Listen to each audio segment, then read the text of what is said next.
tahun ini ada 6 unit, anggaran kita sudah disetujui DPRA. Kebutuhan kita sesuai koridor yang ada itu 25 unit. Nah, saya berharap ada budget, ada anggaran 25 unit ini tahun ini saya berharap. Saya sekurang-kurangnya dengan 2022 lah, di 2021, 2022. Karena sudah ada dan itu nanti pengadaannya kan e-katalog, nah, proses pengadaannya akan sangat cepat. Oleh karenanya kita buru-buru harus uji coba.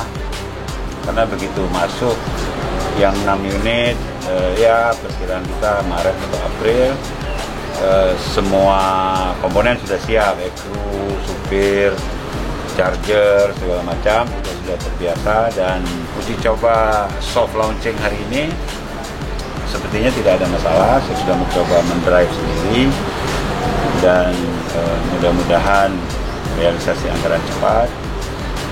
Dan insya Allah kita berharap Maret atau awal April masyarakat sudah bisa menikmati bus listrik yang